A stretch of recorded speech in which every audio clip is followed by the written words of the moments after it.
네, 안녕하세요. 여러분들의 구독과 좋아요로 이 채널이 유지되고 있습니다. 네, 영상 속도는 1.5배를 추천드리는 바이고요.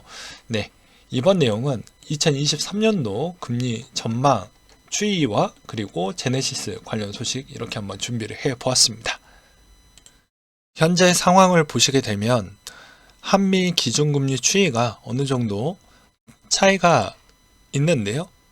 그렇기 때문에 원달러 환율에 있는 차가 갑작스럽게 생각보다 원화가 강세일 확률은 조금은 한계점이 있다고 생각을 합니다.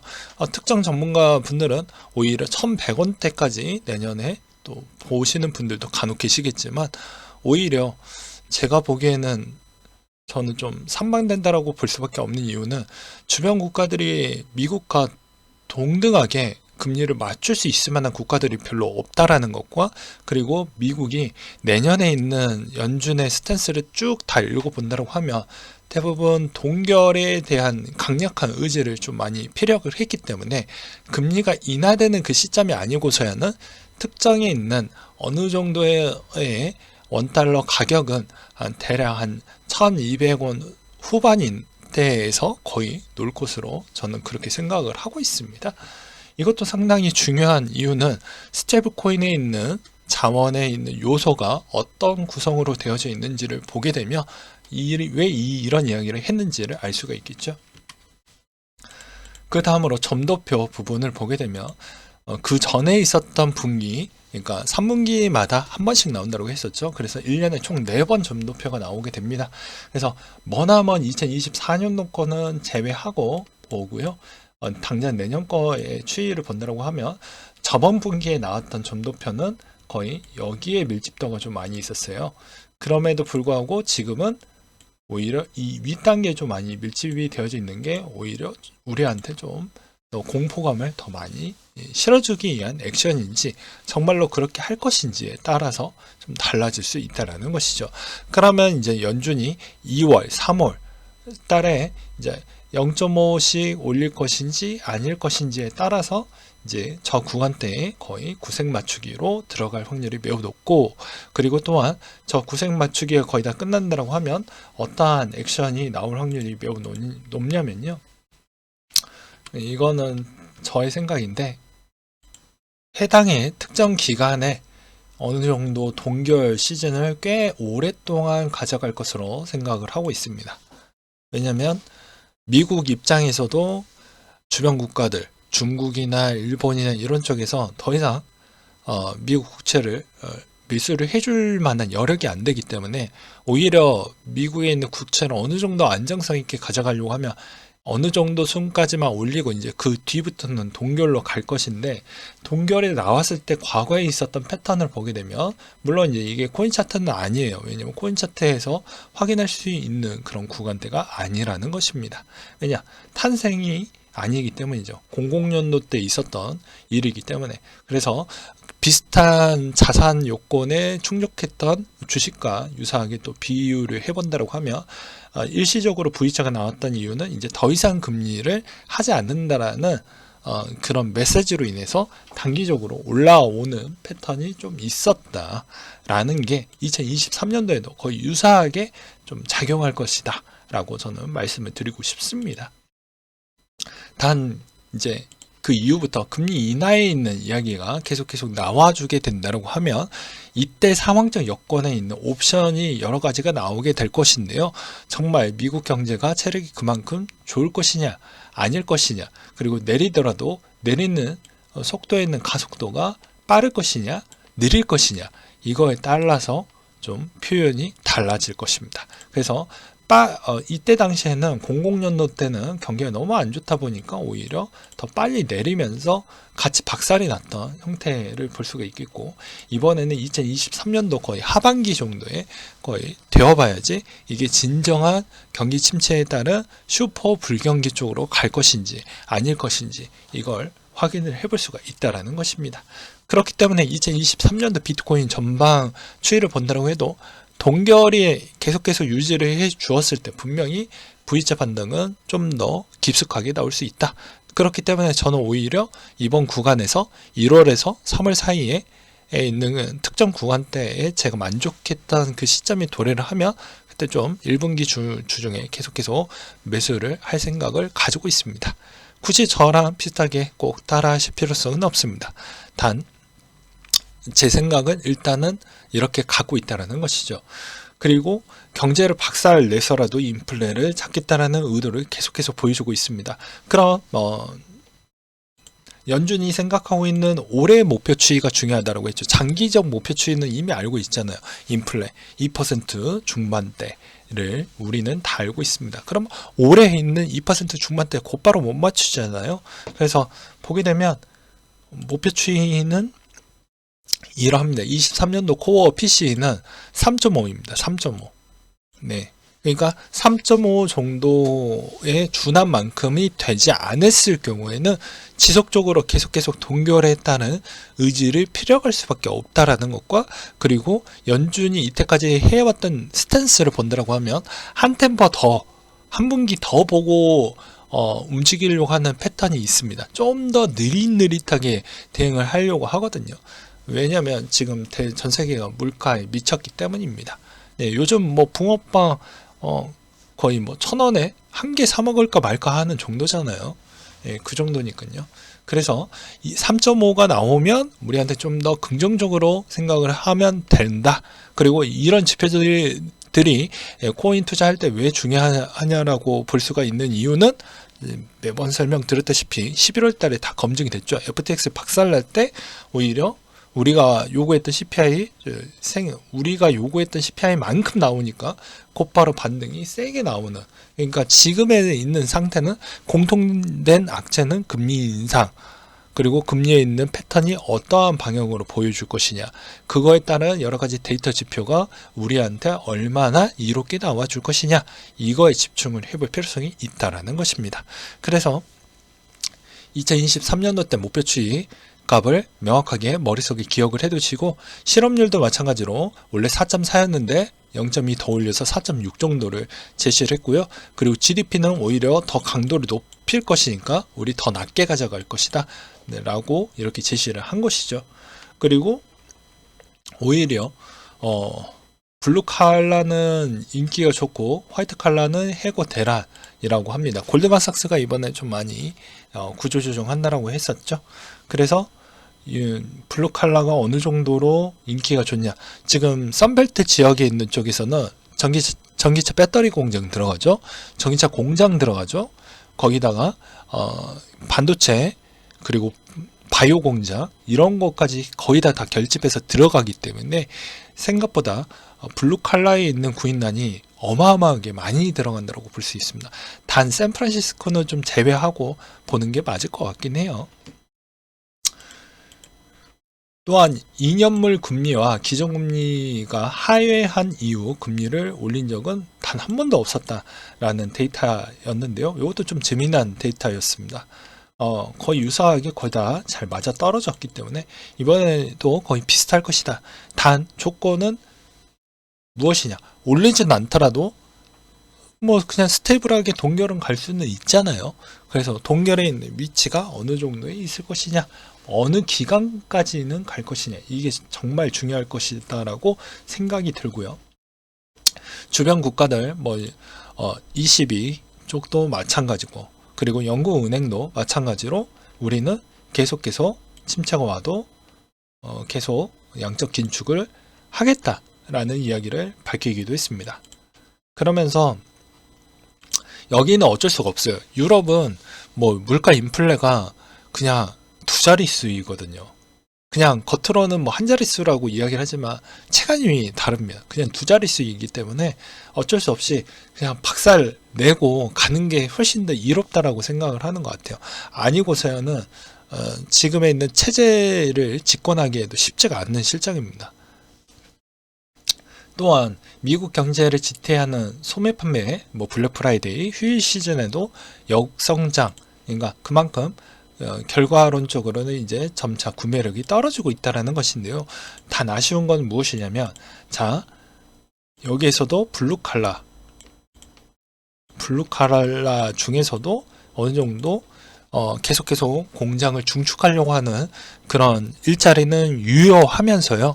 또 서비스업 일자리 부분도 좀 유효하다라는 게 저는 조금은 걱정이 됩니다. 그래서 동결에 있는 시즌은 좀 더 길어질 수 있다라고 보고 있거든요. 왜냐하면 서비스 물가 부분은 무엇으로 책정을 합니까? 인건비 비중이 워낙 높아요. 근데 서비스업 물가 지수 자체가 생각보다 잘 못 내려가고 있는 게 현실입니다. 왜 그럴까요? 그만큼 구인단이 심하다라는 것입니다. 그리고 어떻게 보면 내년에 이제 미국의 최저임금 정해질 것이고요. 그리고 또한 거기 안에서도 서비스업 물가 한번 적용이 되면 그 물가가 어느 정도 계속 녹아서 반영이 되는 시점까지 고려를 한다라고 하면 못해도 전반기는 좀 버리고 하반기 때부터 좀 봐야 되지 않을까라는 생각을 합니다. 그래서 서비스업 물가에 전이 되는 게 생각보다 쉽지 않는다. 뭐 쉽게 이야기하면 헬스케어 같은 경우가 더더더 심하겠죠. 뭐 보육원이나 양로원 같은 경우에는 필수적으로 간호사 그런 그 다음에 그 간호해주는 그런 직원분들 임금을 안 주면 아예 그냥 어떻게 되겠습니까? 물가만큼 반영을 안 해주면 일 안 해버리겠죠. 그렇기 때문에 그런 거에 필수적인 요소에 있는 서비스업에 있는 물가 때문이라도 생각보다 이 CPI가 조금은 늦은 생각보다는 이렇게 팍팍팍 빠져주는 형태보다는 좀 완만하게 빠질 확률이 전 높다라고 보고 있습니다. 물론 이건 이제 3분기 지나봐야지 알 것 같고요. 그 다음에 이제 울프 리서치 수석 투자 전략가가 전방에는 변화 없다. 오히려 비관적이다. 결국에 연준이 어쩔 수 없이 과잉 긴축을 할 수밖에 없고 임금과 실업률 상승세를 꺾을 수 있는 유일한 방법은 경기 침체에 빠뜨리는 것이다. 그러니까 연준은 지금 상황에서 그냥 경기 침체로 빠뜨리기 위한 액션을 계속 취해주고 있다라고 보는 게 맞습니다. 그렇다면 비트코인도 전망을 또 내놓아야 되겠죠. 반감기에서 바닥과 고점 시기에 항상 비슷했다라는 논리점에 있었던 내용이 있었는데요. 이 논리대로 본다고 하면 찐바닥은 2022년도 11월달, 전고점 돌파는 24년도 10월달, 그리고 다음 불장은 최고점은 25년도 12월달. 이거 추세 기반적으로 보면 이것도 얼추는 맞을 수도 있죠. 일단은 계속해서 한번 모니터링을 해볼 생각을 갖고 있습니다. 그리고 보게 되면 이제 QT 계속 진행을 하고 있죠. 그리고 쌓아놨던 초과 저축 부분도 23년도 3분기 되면 거의 다 바닥을 보여줄 것이기 때문에 제가 보기에는 전반기에는 데이터 지표가 정말 중요하다라고 저는 생각을 하고 있습니다. 그래서 대부분 다들 전문가들도 똑같은 이야기를 하고 있는데요. 내 커리어에 가장 미친 날 중에 하나인 것 같다. 역사적인 날인 것 같다. 그리고 어떻게 보면 또 주식시장의 사계라고 해서 역금융 장세, 역실적 장세, 금융 장세, 실적 장세 이런 형태 패턴 곡선으로 가기 때문에 오히려 지금에 있는 위치는 어디에 있냐? 제가 보기에는 한 요 정도 위치에 있는 게 맞는 것 같습니다. 아직도. 그래서 실질적으로 여기 있는 위치까지 보려고 하면 2024년도가 조금은 넘어가야 한 요 위치에 들어가지 않을까라고 생각이 들고요. 또 그만큼 위험자산에 들어올 수 있는 투자 자금이 좀 여유롭냐에 있는 내용도 중요하겠죠. 국내에 있는 회사채 채권 만기 물량도 어마어마합니다. 45조 원이 상반기에 거의 다 돌아오거든요. 28조 원이네요. 죄송합니다. 그렇기 때문에 이 많은 물량을 다 이겨낼 수 있을 것이냐 를 또 우리는 생각을 해봐야 되는데 국내뿐만 아니죠. 해외도 마찬가지입니다. 만기 도래하는 물량을 다 방어를 해줄 수 있냐? 못할 확률도 있겠죠. 크립토 쪽도 마찬가지입니다. 바이낸스도 실질적으로 모든 걸 다 재무제표를 공개한 게 아니기 때문에 실질적으로 바이낸스가 갖고 있는 채권 만기에 있는 물량이 어느 정도 있는지도 우리가 모르잖아요. 네, 그냥 대시보드에 있는 우리가 갖고 있는 코인에 있는 개수만 일단 우리가 알고 있는 것 뿐이지 나머지에 있는 동향에 대해서는 그 누구도 모릅니다. 그렇기 때문에 지금에 있는 코인 거래소에 있는 신용등급이 어디까지 추락을 할 것이냐 또 우리는 좀 봐야 될 것 같고요. 그리고 주변에 거기에 세컨더리로 또 있는 VC 애들이나 그 다음에 거기에 있는 플랫폼 회사들 또 얼마만큼 이겨낼 수 있을지도 우리는 좀 관심을 가져볼 필요성이 있을 것 같습니다. 그 다음으로 위메이드 소식인데요. 위메이드가 흉흉한 소식을 돌고 있다라는 내용을 가지고 와봤습니다. 그냥 이런 게 돌고 있다더라 라는 측면으로만 봐주시기 바라겠고요. 코인플러그 블록워터 알고리스 캐피탈의 연결고리를 지적을 하는 것 같다. 코인플러그 메타디움 개발사 거래소 운영 폐쇄 경력이 있고 블록워터 몇 달 전 채물 불이행 파산해서 먹튀 경력이 있고 또 알고리스 캐피탈 최근 알고리스가 200만 달러 위믹스 구매에 사용을 했고 몇 달 전 돈이 없어서 파산한 사람치고 자금력이 좋다. 자금 출처가 궁금하다. 위메이드의 코인플러그 인수된 것처럼 일하고 있었기 때문에 이런 이야기도 도는 것 같기도 합니다. 그러니까는 뭐 이거만 보아도 알 수 있죠. 명함판만 보아도. 그러니까 약간 논란에 이어져 있는 티끌을 만드는 것도 어떻게 보면 저기 프로젝트 팀들도 문제가 있는 것 같아요. 생각이 있으면 저런 조심성 하나하나라도 좀 해가면서 해야 되는데 답답합니다. 그 다음으로 아르헨티나가 월드컵 우승했죠. 곧바로 펜토큰 급락 나왔고요. 라이엇 게임즈 FTX 후원 파기를 추진한다라고 합니다. 그리고 비트코인 ATM기가 약 4만 대 있다고 하는데 미국의 86% 최다 보유를 갖고 있고 그 다음으로 스페인, 폴란드, 엘살바도르 수순이라고 합니다. 그러니까 여러분들 어차피 코인으로 돈 많이 벌었다라고 하면 그냥 국내에서 그 코인 가져올 생각 하지 말고 그냥 해외에 있는 코인을 해외에서 그냥 쓰세요. 예. 해외에서 쓰시라고. 여행 비용으로 그냥 쓰세요. 그럼 됩니다. 괜히 국내에서 가져와가지고 자금 출처 조사 받지 마시고요. 나중에. 이건 백날 이야기를 많이 했기 때문에 그렇습니다. 요즘은 2023년도 때부터 아시죠? 해외에 있는 자산도 이제 실사를 다 받습니다. 네, 개인도. 그래서 내가 해외 자산을 은닉하거나 실질적으로 그걸 만약에 신고를 안 했다. 그러면 곧바로 벌금도 엄청나게 셉니다. 옛날에는 안 했거든요. 근데 갑자기 요즘 우리나라가 돈이 좀 많이 부족한 것 같아요. 왜냐면 4대 보험이 이제 점차 많이 빵꾸가 많이 나기 시작을 해서 그런지는 모르겠지만요. 그래서 해외 자산을 갖고 있는 것도 신고를 해야 되는 신고 의무제가 도입이 됐기 때문에 이런 것도 좀 알고 계셔라. 그래서 그냥 여행 비용으로만 쓰세요. 그리고 롯데백화점이 잠실에서 NFT 넥스트 뮤지엄을 오픈을 한다고 하니까 100평 규모로 진행을 한다고 하네요. 관심 있으신 분들 한번 좀 가보시기 바라겠고요. 제네시스 관련된 소식입니다. 암호화폐 재민이 채권단 위원회를 좀 꾸렸다라고 하고요.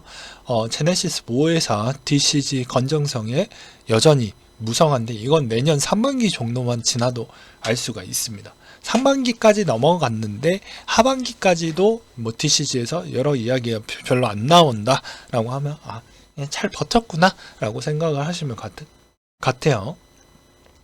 그래서 올해 상반기가 정말 중요하다. 왜 그럴까요? 계속해서 금리를 올릴 수 있는 여건이 2번이나 남았잖아요. 네, 그래서 그런 겁니다. 제 이야기는. 그리고 제가 마지막으로 드리고 싶은 메시지는 여러분들이 제가 중간에 포기하려고 하면 안 된다고 했죠. 어차피 많은 자금이 여기에 투입이 됐으면 그냥 계속해서 성공할 때까지 가는 겁니다. 여기에서 만약 이 벽을 뚫지 않고 간다고 하면 이걸 이 사람이 가져갈 수 있을 거라고 생각을 하십니까? 아니잖아요. 어차피 싫든 좋든 간에 이 구간 때까지 다 뚫리기 직전 때까지는 계속해서 지켜보면서 가져가셔야 됩니다. 그러니 조금만 더 힘내시길 바라겠습니다. 네, 이상으로 마치도록 할게요.